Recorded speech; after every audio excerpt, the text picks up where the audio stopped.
क्या आपने कभी सोचा है कि सोलर पैनल सूरज की रोशनी से बिजली कैसे बनाता है? क्योंकि आज के समय में आपको लगभग हर एक जगह छतों पे या घरों के अंदर आपको सोलर पैनल दिखाई देंगे, जहां पे सूर्य का प्रकाश उसके ऊपर गिरता है और वो सूर्य के प्रकाश को बिजली अर्थात इलेक्ट्रिसिटी के अंदर कन्वर्ट कर देता है। लेकिन ये कैसे काम करता है, इसी पे आज हम बात करेंगे।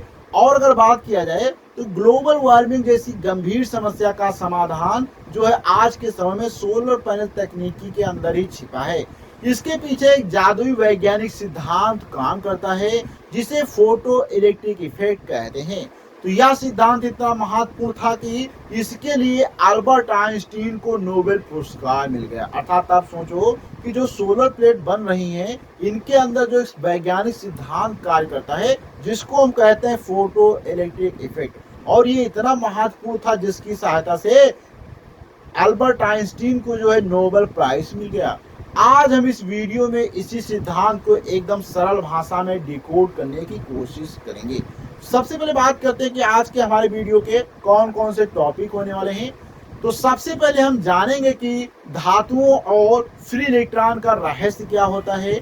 फिर हम देखेंगे तो टोल बूथ के उदाहरण क्या होते हैं और कॉन्सेप्ट क्या, उस पर हम बात करेंगे। फिर हम देखेंगे उसका जो वर्क फंक्शन क्या होता है, थ्रेशोल्ड फ्रीक्वेंसी क्या होती है, ये सभी चीजें क्या होती है, उस पर हम बात करेंगे।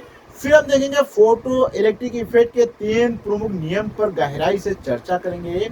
फिर हम देखेंगे आइंस्टीन के फोटॉन सिद्धांत और क्वांटम दुनिया को समझने की कोशिश करेंगे। और अंत में इसके असल जिंदगी के उपयोग को हम देखने की कोशिश करेंगे। तो बिना देर किए करते हैं आज का वीडियो स्टार्ट। तो सबसे पहले यहाँ पे हम बात करते हैं कि कोई भी धातु जो होती है उसके अंदर सारे फ्री इलेक्ट्रॉन्स होते हैं। अर्थात जैसे ही मान लो अगर आपके पास मान लो सोडियम दिया गया हो, या आपके पास मान लो पोटेशियम दिया गया हो, या आपके पास कैल्शियम दिया गया हो, मतलब जितनी धातुएं होती है, जैसे कि आयरन हमारा हो जाता है, इस प्रकार से कापर हो जाता है, जिंक हो जाता है, सिल्वर हो जाता है, गोल्ड हो जाता है, ये जितनी भी धातुएं होती हैं इनके अंदर फ्री इलेक्ट्रॉन्स होते हैं। इन्हीं फ्री इलेक्ट्रॉन के चलने की वजह से ही बिजली या करंट पैदा होती है। अर्थात जैसे कि यहाँ पे आप देख सकते हैं चैम्बर है, तो इस चैम्बर में बहुत सारे आपको माइनस के निशान दिखाई दे रहे हैं, ये क्या होते हैं, फ्री इलेक्ट्रॉन होते हैं। और जब यही फ्री इलेक्ट्रॉन्स क्या करते हैं, किसी एक दिशा में मूवमेंट करते हैं, तो फिर यहाँ पे क्या होता है, आप देखेंगे कि इनके मूवमेंट से ही क्या बनता है कि यहाँ पे जो एक करंट पैदा होती है। लेकिन ये इलेक्ट्रॉन खुद से मेटल की सतह को छोड़कर बाहर नहीं जाते हैं।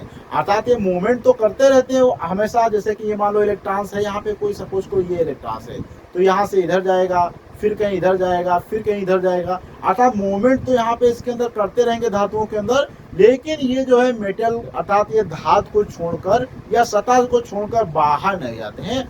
इन्हें अंदर मौजूद जो होता है पॉजिटिव चार्ज एक आदर्श जो होता है शक्ति की सहायता से बांधे रखता है। अर्थात यहाँ पे देखो इलेक्ट्रॉन भी क्या माइनस चार्ज है, और इसका जो परमाणु होता है उसका केंद्र का पार्ट होता है वो धनावेशित होता है। तो धनावेशित पार्ट जो होता है ऋणावेशित को आकर्षित करके रखता है, इस कारण से इलेक्ट्रॉन बाहर नहीं जाते हैं। लेकिन ये इलेक्ट्रॉन खुद से मेटल की सतह को छोड़कर बाहर नहीं जा सकते।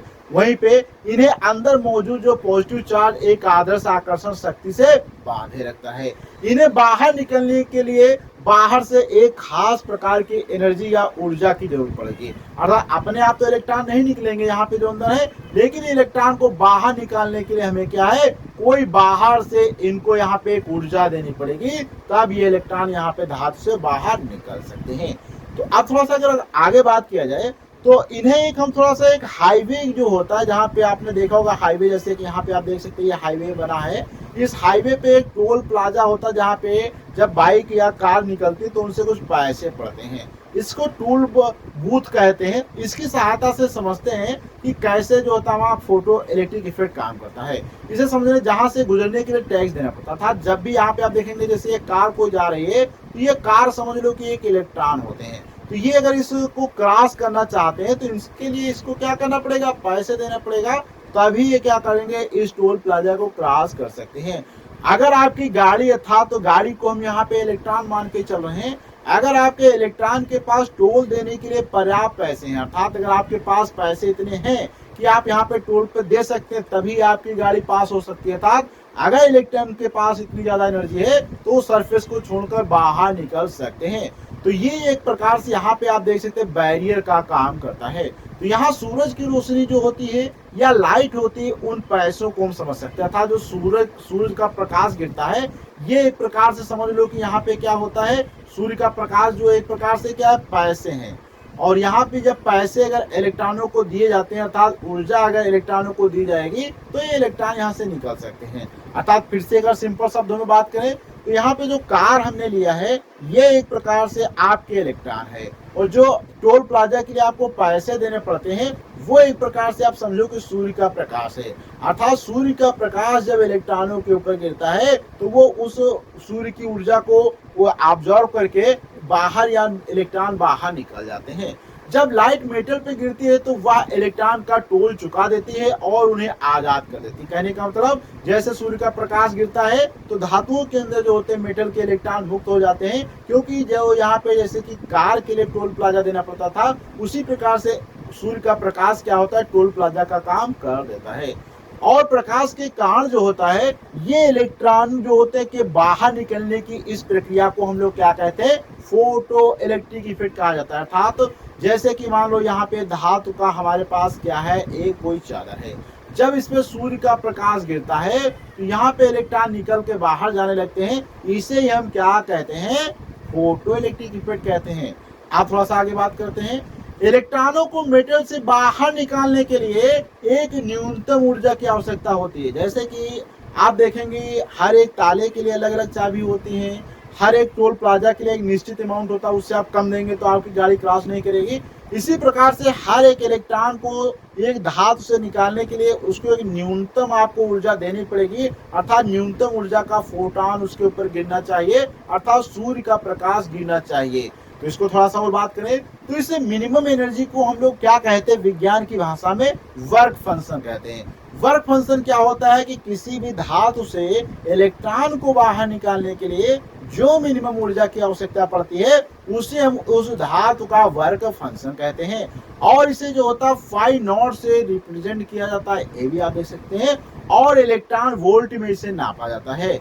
हर अलग अलग मेटल, जैसे चाहे वो आपका तांबा हो, लोहा हो, सिलिकॉन हो, कार्बन हो, आपका आयरन हो, आपका कॉपर हो, आपका जिंक हो, आपका पोटेशियम हो, अर्थात हर एक धातु के लिए जो होता है अलग अलग वर्क फंक्शन होता है। अगर लाइट की एनर्जी इस वर्क फंक्शन से कम हुई, अर्थात तो जो बैरियर यहाँ पे होता है, जैसे कि मान लो 50 रुपए का बैरियर लगा है, अगर आप 50 रुपए का टोल प्लाजा नहीं देते तो आपकी गाड़ी यहाँ से नहीं गुजरेगी। तो इसीलिए अगर यहाँ 50 रुपए से 50 से ज्यादा पड़ेंगे तो जो होती गाड़ी निकल सकती है। इसी प्रकार से इलेक्ट्रॉन को बैरियर तोड़ने के लिए एक मिनिमम ऊर्जा की आवश्यकता पड़ती है, जिसे हम वर्क फंक्शन कहते हैं। अगर वर्क फंक्शन से कम ऊर्जा का यहाँ पे सूर्य का प्रकाश गिरेगा तो इलेक्ट्रॉन नहीं निकलेंगे, अगर इससे ज्यादा गिरेंगे सूर्य का प्रकाश ऊर्जा के साथ में वर्क फंक्शन से तो इलेक्ट्रॉन बाहर निकल जाएंगे। और थोड़ा सा बात करते हैं तो इस इफेक्ट को गहराई से समझने के लिए लाइट के जो दो मुख्य गुण होते हैं जिनको समझना काफी जरूरी है, जिसमें से एक का नाम होता है इंटेंसिटी होता है और दूसरे का नाम जो होता है वो फ्रीक्वेंसी होता है। अब अगर यहाँ पे बात करें इंटेंसिटी की, तो इंटेंसिटी का मतलब होता है लाइट की चमक या मात्रा, यानी कितनी ज्यादा रोशनी या रोशनी गिर रही है, अर्थात यहाँ पे आप देखेंगे ये क्या है, इंटेंसिटी है। वहीं पे फ्रीक्वेंसी की अगर बात किया जाए तो लाइट की प्रकृति या उसके रंग, अर्थात किस रंग की, चाहे लाल हो, नीली हो, अल्ट्रावायलेट हो, इसको दर्शाने के लिए फ्रीक्वेंसी शब्द का प्रयोग किया जाता है। और बात किया जाए फ्रीक्वेंसी को जो हम लोग क्या करते हैं, न्यू से रिप्रेजेंट करते हैं, और फ्रीक्वेंसी जो होती है वेवलेंथ पर निर्भर करती है, अर्थात ये क्या होती है, लैम्डा के ऊपर निर्भर करती है। वेवलेंथ जितनी कम होगी फ्रीक्वेंसी उतनी ही क्या होती है, ज्यादा होगी, अर्थात ये क्या होते हैं, एक दूसरे के इनवर्सली प्रोपोर्शनल होते हैं। और वेवलेंथ जितनी कम होगी फ्रीक्वेंसी उतनी ही ज्यादा होगी। फोटो इलेक्ट्रिक इफेक्ट में लाइट की चमक से ज्यादा उसकी फ्रीक्वेंसी मायने रखती है, अर्थात तो फ्रीक्वेंसी ज्यादा मैटर करती है कि जो प्रकाश गिर रहा है किसी धातु के ऊपर उससे इलेक्ट्रॉन निकालने के लिए, तो किस फ्रीक्वेंसी का गिर रहा है ये ज्यादा मैटर करता है। क्योंकि फ्रीक्वेंसी से ही देखो यहाँ पे अगर फार्मूला देखें, E बराबर क्या होता है, H इंटू न्यू होता है। तो यहाँ पे आप देख सकते हैं एनर्जी जो होती है फोटॉन, अर्थात जो हमारा सूर्य का प्रकाश गिरता है उसे हम फोटॉन के तरीके से कह सकते हैं। तो जो इसकी एनर्जी होती है वो फ्रीक्वेंसी के ऊपर डिपेंड करती है। आप थोड़ा सा आगे बात करें तो फोटो इलेक्ट्रिक इमिशन के 3 मुख्य नियम होते हैं। तो यहाँ पे 1 बाय 1 नियम को समझते हैं। देखो सबसे पहला नियम ये कहता है कि इलेक्ट्रॉन तब तक बाहर नहीं निकलेंगे जब तक लाइट की एक न्यूनतम फ्रीक्वेंसी ना हो, अर्थात न्यूनतम अगर फ्रीक्वेंसी से कम गिरेगा तो वहां से इलेक्ट्रॉन नहीं निकलेंगे। वहीं पे इस नियम का दूसरा है थ्रेशोल्ड फ्रीक्वेंसी कहा जाता है, अर्थात इस जो यहाँ पे न्यूनतम फ्रीक्वेंसी होती है जिसे हम थ्रेशोल्ड फ्रीक्वेंसी कहते हैं। अगर आप थ्रेशोल्ड फ्रीक्वेंसी से कम वाली को कितनी भी तेज ब्राइट लाइट डाल देंगे तो भी कुछ नहीं होगा, यहाँ पे इलेक्ट्रॉन नहीं निकलेंगे। या क्वांटम दुनिया का वीआईपी क्लब है जहां सही एनर्जी लाए बिना किसी इलेक्ट्रॉन को एंट्री नहीं मिलती है। अब थोड़ा सा आगे बात करते हैं। दूसरा नियम ये बताता है कि लाइट की इंटेंसिटी चमक का इलेक्ट्रॉन पर क्या असर पड़ता है। अगर लाइट की फ्रीक्वेंसी थ्रेशोल्ड से ज्यादा है तब इंटेंसिटी बढ़ाने का असली फायदा मिलता है। जैसे जैसे आप सही लाइट की चमक बढ़ाते हैं वैसे वैसे मेटल पर ज्यादा से ज्यादा फोटॉन्स टकराते हैं। इसके परिणाम स्वरूप मेटल से बाहर निकलने वाले इलेक्ट्रॉन्स की संख्या बढ़ जाती है, अर्थात जितनी ज्यादा इंटेंसिटी उतनी ज्यादा लाइट जो होती गिरती है। और थोड़ा सा बात किया जाए, तीसरा और अंतिम नियम बताता है कि बाहर निकलने वाले इलेक्ट्रॉन की ताकत जो होती है वो एनर्जी के बारे में होती है, अर्थात तो उत्सर्जित इलेक्ट्रॉन की मैक्सिमम एनर्जी जो है वो लाइट की चमक पर बिल्कुल भी निर्भर नहीं करती है। यह पूरी तरह से लाइट की फ्रीक्वेंसी पर निर्भर करती है। जैसे कि अभी हमने बात किया था E बराबर क्या होता है, फार्मूला H इंटू न्यू होता है। लाइट की फ्रीक्वेंसी जितनी ज्यादा होगी बाहर निकलने वाले इलेक्ट्रॉन उतनी ही तेजी से भागेगा, यानी वर्क फंक्शन को तोड़ने के बाद लाइट की बची हुई सारी एनर्जी इलेक्ट्रॉन की गति बढ़ा देती है। अब बात करें 1905 में महान वैज्ञानिक अल्बर्ट आइंस्टीन, जो कि बहुत ही महान वैज्ञानिक हैं, 1905 में ने इस पूरी पहेली को सुलझाकर विज्ञान की दुनिया बदल दी। उन्होंने बताया कि लाइट सिर्फ एक वेव तरंग नहीं है बल्कि यह छोटे छोटे कणों से मिलकर बनी है। लाइट इन छोटे छोटे एनर्जी पैकेट्स को जो होते हैं लाइट के अर्थात सूर्य के प्रकाश के, ये जो छोटे छोटे एनर्जी पैकेट्स होते हैं जिनको हम क्वांटा या फोटॉन कहते हैं। जब एक फोटॉन मेटल से टकराता है तो वह अपनी पूरी 100% एनर्जी सिर्फ एक इलेक्ट्रॉन को देता है। इस क्रांतिकारी खोज के लिए आइंस्टीन को भौतिकी का नोबेल पुरस्कार दिया गया था। और थोड़ा सा बात करते हैं तो आइंस्टीन ने फोटॉन की एनर्जी मापने के लिए एक बहुत ही सरल और शक्तिशाली फार्मूला दिया जिसको हम लोग क्या कहते हैं, E बराबर H इंटू न्यू कहते हैं। यहाँ पे E फोटॉन की कुल एनर्जी को बताता है और न्यू जो होता है लाइट की फ्रीक्वेंसी को रिप्रेजेंट करता है, जबकि H जो है एक फ्लैंक कांस्टेंट कहता है जिसका मान जो होता है ब्रह्मांड में हमेशा फिक्स रहता है। इस फार्मूले से एकदम साफ हो जाता है कि लाइट की फ्रीक्वेंसी जितनी ज्यादा होगी उसकी एनर्जी भी उतनी ही ज्यादा होगी। यही वह शक्ति ऊर्जा जो इलेक्ट्रॉन का वर्क फंक्शन तोड़कर उसे मेटल की कैद से आजाद कर देता है।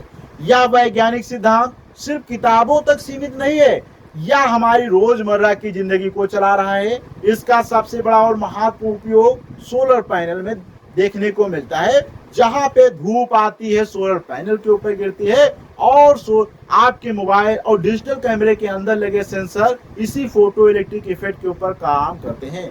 माल के ऑटोमेटिक दरवाजे, बारकोड स्कैनर और अस्पतालों की एक्सरे मशीनें इसी कंट्रोल सिस्टम पे कार्य करती हैं।